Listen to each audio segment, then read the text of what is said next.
Away from that, opposition leaders or prominent opposition leaders are accusing the federal government of undermining Nigeria's multi-party democracy by allegedly using anti-corruption agencies to intimidate, and target opposition figures. Now, the leaders include Alhaji Atiku Abubakar, Peter Obi, David Mark, Dige John Oyego also joining the list of prominent figures asking the federal government not to undermine democracy. And then it says EFCC, the police and IPC are being weaponized to coerce opposition leaders to join the APC. We have been saying this for a very long time that there appears to be a concerted effort to emasculate opposition parties. It's either crises are created within their ranks, with intimidation and subtle blackmail, and influencing court decisions to kind of polarize party structure. We saw what happened in Labour, we saw what happened in PDP, and of course the latest is the allegation over the use of anti-graft agencies and security agents to intimidate prominent figures within the opposition. But here is where we need to be very, very careful. Here is where we need to draw a caveat. You see, this argument is not about giving a blanket check for people who have cases to answer. No, that is not it. If people have a case to answer, they must be brought in to answer for it, and the people must be seen that they are being brought in to answer for it. Now, you cannot set double standards and you expect opposition people not to talk. If you look at the case of Malami, for instance, not that I can never be a party to supporting a man like Malami, because while he was the Minister of Justice, there were so many atrocious policy making and inactions, that tended to show him that he wasn't even fit for that job. So there are so many things that I think he should answer for. But you see, I would have preferred a situation where we have EFCC, ICPC have greatly acquitted themselves. EFCC especially has greatly acquitted themselves, in pursuing graft, wholeheartedly and without, party affiliations. I'll give you a very good example. We are talking of, look at the case of Yaya Bello. Look at what happened. Look at the kind of drama we had in the case of Yaya Bello. And, the man is still strutting about. There is nobody's there. We are talking of a governor that was declared wanted and is still seen strutting around. Nothing was done. You understand? So you now have, now contrast that with the way the commando style with which Ngige was picked up. The Malami was detained for like 3 days. Now, look at that. Look at the case of Malami vis-a-vis the Delta State governor. You understand? One day he was picked up. The next day he was a member of APC, and we are not hearing anything about the usual harassment that you see. So you see, there is a single identifying mark with all these people that are now facing these high-profile charges and detention, and which is that these people have been on record, castigating, criticizing, and opposing, politically speaking, the government of the day. So that optics is kind of, it's a very wrong optics, for a government that is trying to appear neutral in the fight against corruption. So that is where the opposition figures, the prominent opposition figures, are coming from. So yeah, I know you are going to see a lot of obfuscation in the days ahead. You are going to see that a lot of people will argue that are the opposition people saying that are they in support of corruption and things like that? But I think that is begging the question. I think that the onus is on government to show that it's transparent in its fight against corruption, and we have said this countless number of times. All right.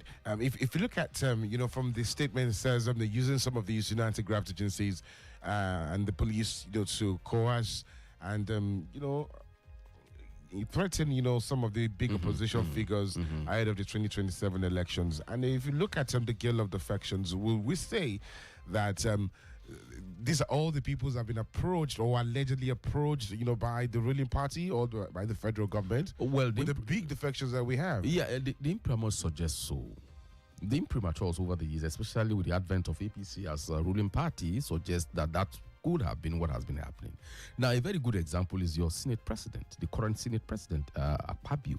A former PDP chieftain, former governor twice. He was an uncommon governor when he was a PDP.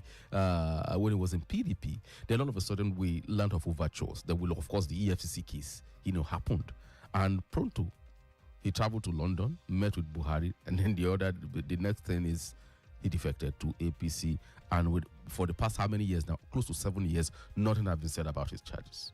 So how do you explain that? You understand? So that is, we are talking of someone, a major figure within the opposition and within the government of the day, the head of one of the arms of government. So, and you can say this on and on for a lot of people who are speaking for government right now. They've at some point or the other, they've had cases of EFCC on their neck. It's either it has been dropped or it has been it's either it's been dropped or they just KIV it. That is, they kept it in view. So you see, the integrity of a corruption fighting agency is not helped when you create this needless optics, this optics of contradiction. It makes it people see it as more of a political tool rather than an attempt to really fight crime. And the moment you lose the perception war, it's like you've lost it all entirely. You understand? Is it because, you see, when we talk of justice, justice is not about being done. It must be seen to have been done. So that is a critical component of justice system. So if we have, you have an anti-graft body that is known more for going after people who are in opposition to federal government, there is no way you could have confidence in that kind of an institution.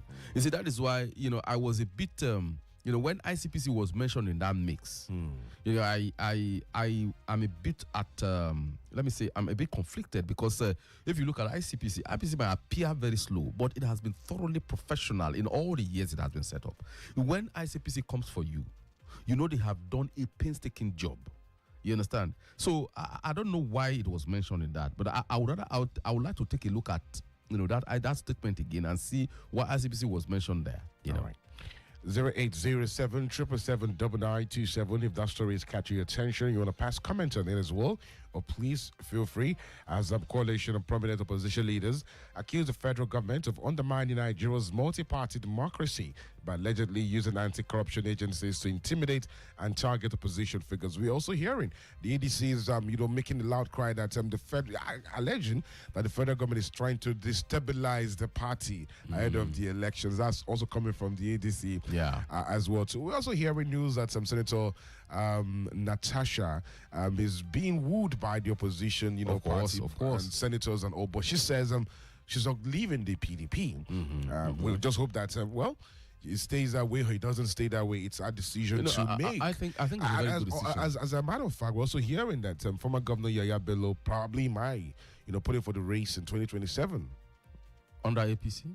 On the APC to contest the Senate seats. Well, don't forget that he has always had that the ballot. Yeah, don't forget that he has always been on the paper. He has been he has always indicated his interest to run as president. And don't forget the last outing with he was one of the people who wanted to run, to rule the country.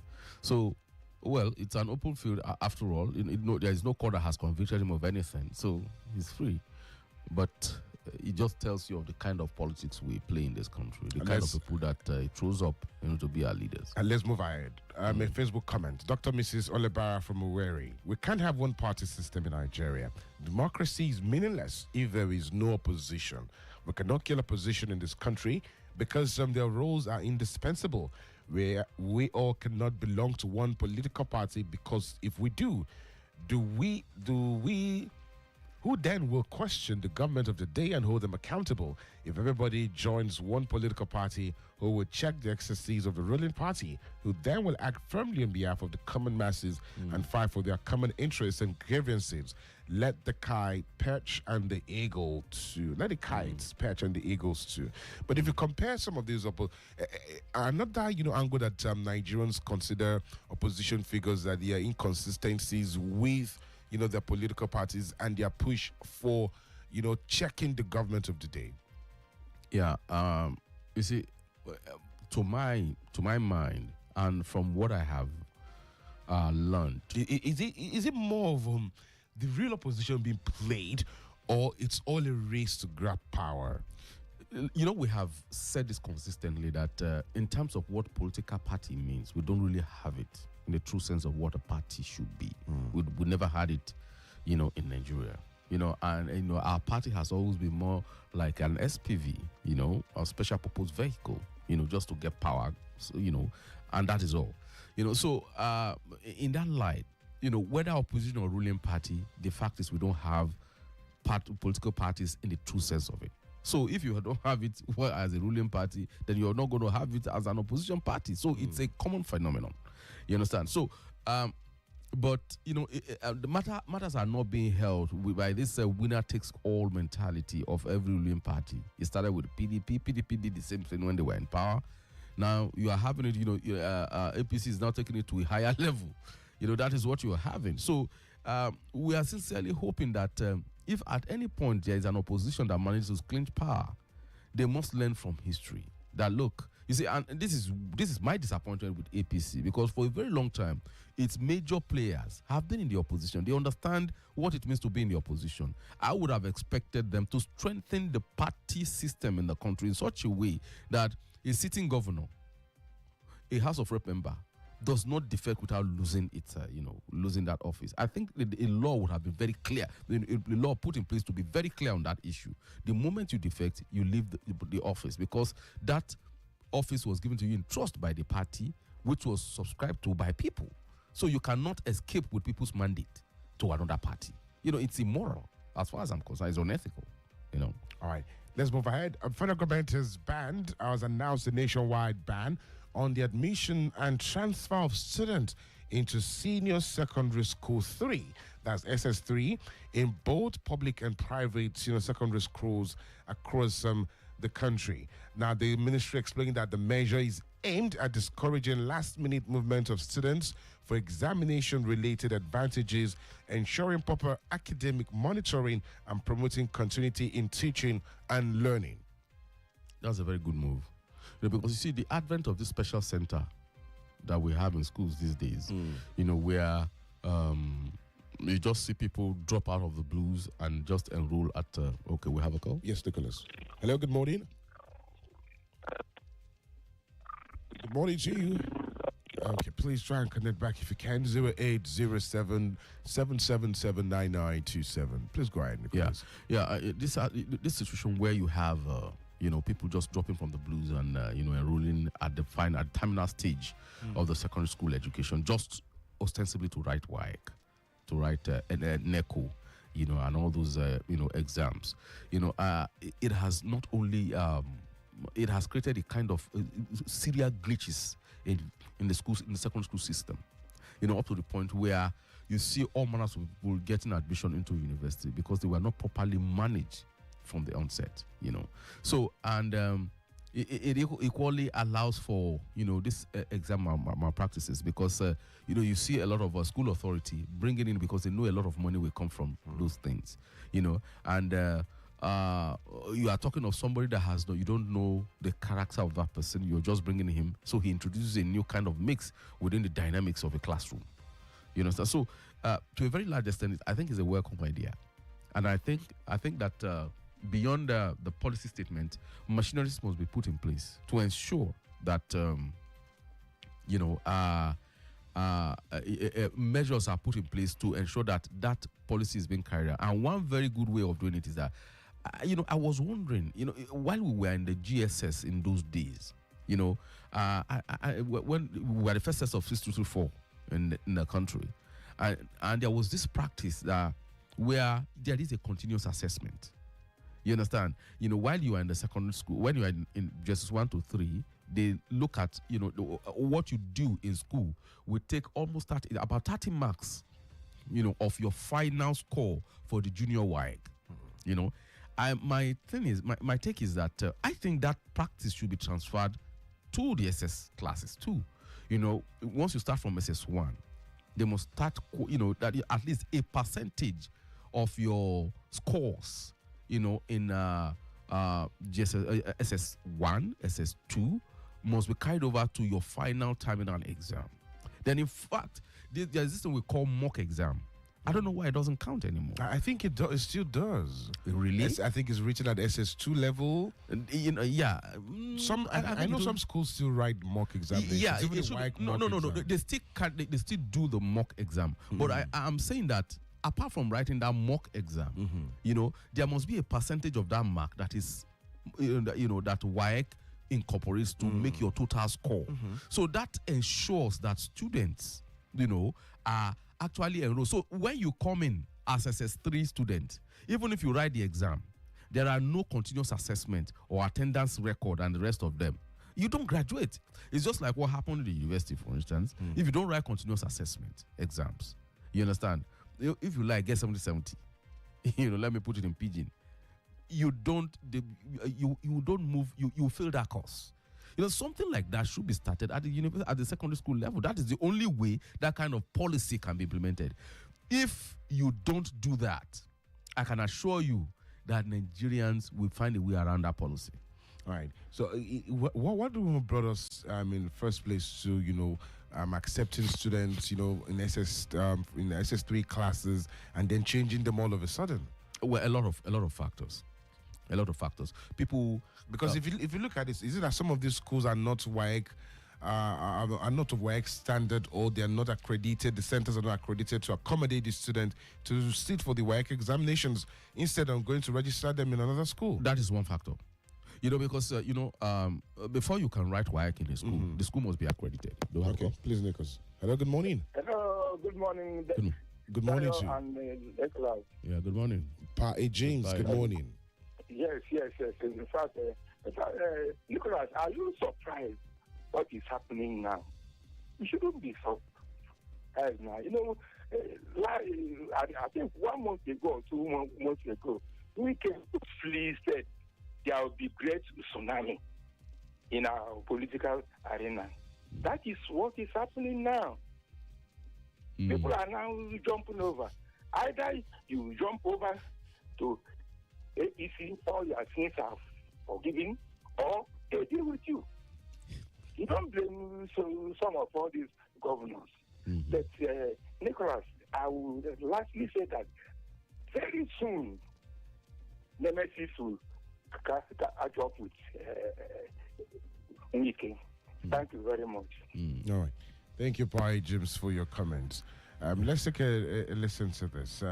It says, good morning, guys. I thought former President Muhammadu Buhari did that, losing of seats of elected party members when they defect to another party, or am I just wrong, or it didn't scale through? Mohammed from Subi is asking. It says that because there was a time the former league president himself was really pushing for such, a law to be enacted. Yeah, there was. Okay. We lost that. Please try and connect back if you can. 0807 777 All right, Nicholas, let's move ahead this morning. If any of the stories catching your attention, you want to pass comments on that, please feel free to call. Hello, good morning. Hello, good morning. Good morning to you. Okay, this is Michael. Okay. Michael, please go ahead. Good morning to your guest. So mine is, I want to relate with the education issue. It's a good idea, but the implementation, I see it very faulty. Because from the subnational, that's the state, very difficult to implement.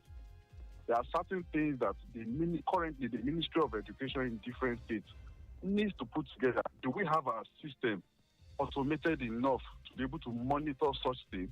The answer is no. You like to know that even within Ilorin, there are some secondary schools that don't do NECO. It's only WAEC. So, and when I'm a parent and you say, okay, your school, you're only doing WAEC, that means after WAEC, I'll be forced to take my children to another school for NECO.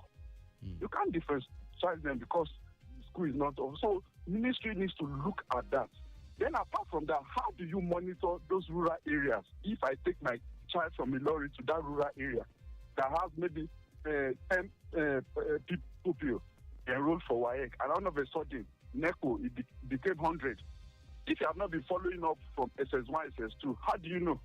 So I just feel it might be easy at the unity school, but at the states, most governors they won't be interested. Thank you. All right. Even more, don't forget that education is on a concurrent list. That is both the federal and the states can legislate on that and make create their own separate, different standards. But I think the easiest way to achieve that is what I just suggested earlier, which is that there must be a kind of continuous assessment that is uploaded to a national database. So irrespective of wherever you go, the moment you don't have a continuous assessment and attendance record, you understand, you don't qualify. Even if you go and write the terminal exam, you somehow Please hold on. Yeah. Hello, good morning. Hello, good morning. Good morning, sir. I'm calling from Zongo. All right, please. Shita from Zongo. Go ahead, please. Yes, my comment this morning on like people's cost.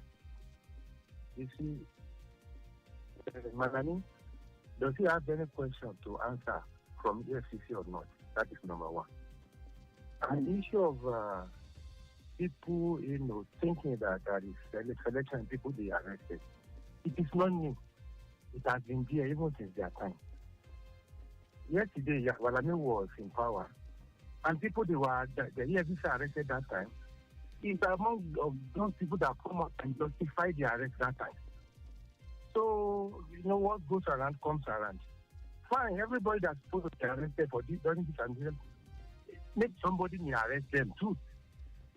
So I think if you just let the masses rest on that one. And for the issue of secondary school transfer to another, I've been saying that with that number. That you see a lot of sector in this country need to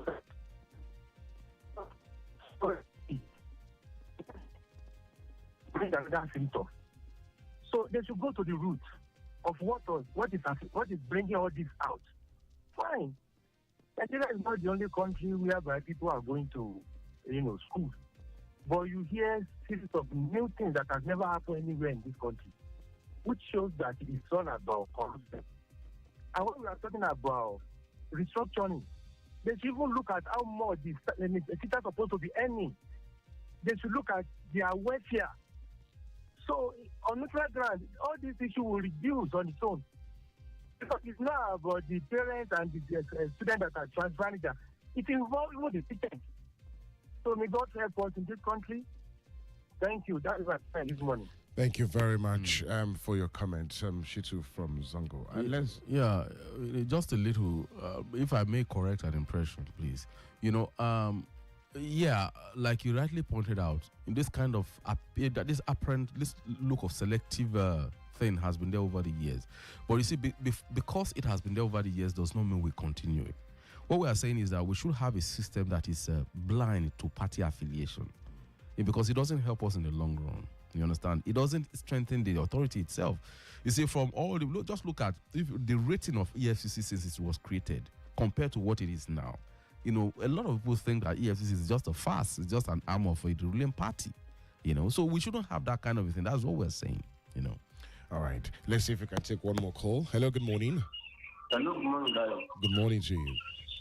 This is Mr. David calling from Shell. Mr. David, kindly reduce the volume of your radio, please. Okay. You see, the problem we have is that we don't have a system that's okay. It's a situation whereby people are being persecuted because of their political ideology. It's not the best way. It has been happening, and it is happening. And unless you have a system that works, it will continue to be happening. Thank you. Thank you. All righty. Thank you very much for that. Let's quickly open up this conversation. The Supreme Court on Friday notified the pardon granted by President Bola Tinubu to Mariam Sanda and affirmed the death sentence earlier imposed on her by the lower courts. What comes to mind is where verifications not made, or where the handlers of the president not in the know of this, that you do not seek the presidential pardon on a case that's still yet to be determined by the highest court in the land. You see, ironically, was it a few days ago I was listening to this guy on Arise TV, Reveiw, saying things about people around the president do not do a thorough check of policy when they make policy, the case of the pardon, the case of ambassadorial list, the case of, you see a lot of glitches. You understand? And this is another howler that we just said, So it is quite... is this embarrassing at all? Thoroughly embarrassing. Because the Supreme Court had to school the president that you cannot give, of course, you cannot give a pardon in a case that is yet to be determined. Or is undergoing judicial review. Exactly, undergoing judicial review. It hasn't reached a terminal stage because the matter was already in the Supreme Court. You just, arbitrarily, grant a pardon. Not even a case of what's it called? Not even a case of withdrawing the entire case. You understand? Because already a judgment has been, so you can't withdraw again. You understand? So it has to be determined by the Supreme Court. You understand? Because it was the people, the defendants that took the matter to the Supreme Court. So they have not had the outcome of it. Then you then decide to grant a pardon. No. So you have to wait on the Supreme Court to give its ruling. Then you can then decide whether to give a pardon or not. You see, these are some of the things we keep on saying. We had this impression that President Tinubu is about the most equipped person, to be the president. That he came fully prepared to be a president. He has always nursed it and he has always worked towards it. But if you did all this just to get to somewhere and you are making all these very silly mistakes, what does it say about you? What does it say about the people around you?